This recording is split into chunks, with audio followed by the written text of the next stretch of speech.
Sekalinya mendengar pria di hadapannya ini memperkenalkan diri sebagai Zaiden Zhou, Carina Sen langsung teringat nama serupa yang pernah ia dengar dulu.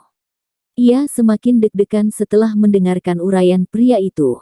Jangan-jangan ini benar-benar pria pemegang hak eksklusif itu. Hak eksklusif yang sudah ia impi-impikan dan bahkan rela ia tukarkan dengan segalanya, termasuk kalau harus menyerahkan setengah kepemilikan perusahaan. Dan pria itu ternyata karyawan departemen penjualannya sendiri.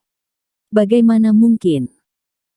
Melihat kekagetan dalam raut Carina Sen, Zaiden Zhou tertawa, membuka emailnya dari ponsel, lalu menunjukkan berkas hak eksklusif yang ia pegang pada wanita itu. Ia tersenyum lebar, CEO Sen jangan khawatir, hak eksklusif ini benar-benar ada di tanganku. Carina Sen melihat layar ponsel Zaiden Zhou. Keraguannya berhasil diatasi Zaiden Zhou, namun tetap saja ia masih ingin menyelidiki lebih lanjut hal ini. Wanita itu bertanya, bagaimana hak eksklusif ini bisa ada di tanganmu? Zaiden Zhou tersenyum, bagaimana bisa ada di tanganku, itu CEO Sen tidak perlu pusingkan. Yang jelas sekarang aku ingin menawarkan kerjasama penggunaan hak eksklusif ini dengan Outstanding Corp, kamu tertarik tidak? Jelas tertarik. Carina Sen langsung bangkit dari tempat duduknya dengan sangat sumringah. Mimpi besarnya terwujud.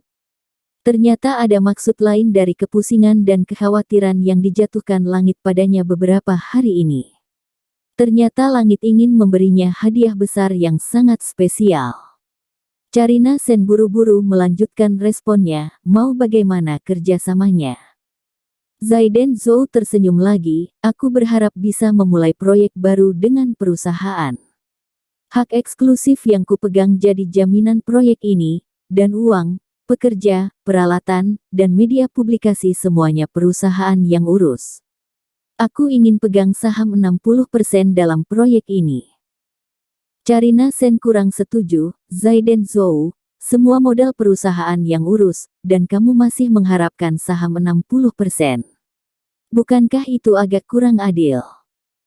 Zaiden Zhou menjawab datar, kalau kamu tidak mau menerima permintaanku ini, masih ada banyak orang yang mau kok. Aku bisa bawa hak eksklusif ini untuk menawarkan kerjasama dengan Estée Lauder ataupun La Mer. Mereka pasti akan menerima tawaranku karena mereka sangat jenius memandang masa depan. Wajah Carina Sen agak muram. Yang dikatakan Zaiden Zhou benar. Kalau sampai hak eksklusif ini ditawarkan pada Estée Lauder ataupun La Mer, mereka pasti akan memandangnya dengan sangat serius. Setelah dipertimbangkan lagi, kendali negosiasi pada dasarnya memang ada di tangan Zaiden Zhou. Yang ia bisa lakukan hanya mengakomodasi semua permintaannya. Jadi, ia kemudian mengangguk-angguk, aku sudah pertimbangkan, aku terima semua permintaanmu. Zaiden Zhou belum selesai, masih ada satu permintaan lagi. Carina Sen menanggapi, silahkan. Zaiden Zhou menjawab, karena aku pemegang saham 60% proyek ini, maka aku otomatis menjadi penanggung jawabnya. Semua keputusan dalam proyek ini hanya boleh aku yang ambil, bahkan kamu juga tidak boleh ikut campur. Carina Sen mengangguk-angguk lagi, baik, setuju. Zaiden Zhou kembali berbicara, iya, aku hampir lupa, sebelum kerjasama dimulai sepertinya masih ada sedikit hal yang harus dibereskan. Carina Sen takut kehilangan momen yang sudah sangat berpihak pada dirinya ini. Ia buru-buru bertanya, apa itu?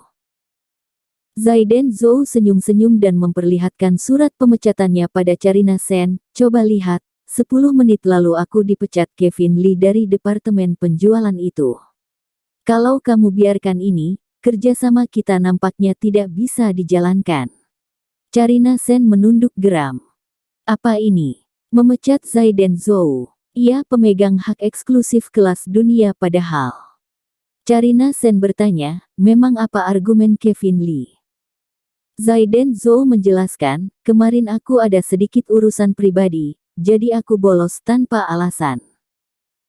Sebenarnya, kalau berdasarkan aturan perusahaan, bolos tanpa pribadi kan hanya dapat potongan gaji 3 hari, namun Kevin Lee malah memanfaatkan momen ini untuk sekalian memecatku, karena ia pada dasarnya memang tidak suka denganku.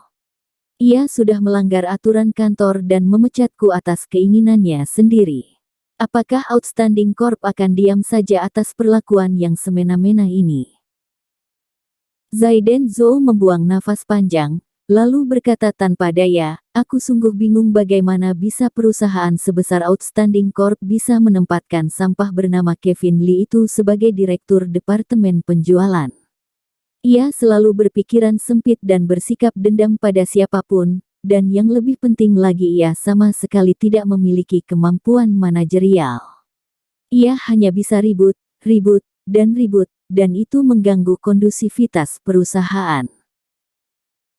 Zaiden Zhou menatap Charina Sen lekat-lekat, kalau orang semacam ini masih ada di Outstanding Corp, aku takut proyek whitening and anti-aging faktor akan kecipratan dampak negatifnya.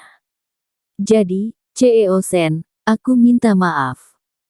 Charina Sen buru-buru berdiri menahan tangan Zaiden Zhou, jangan begitu. Aku janji akan menindak tegas orang ini.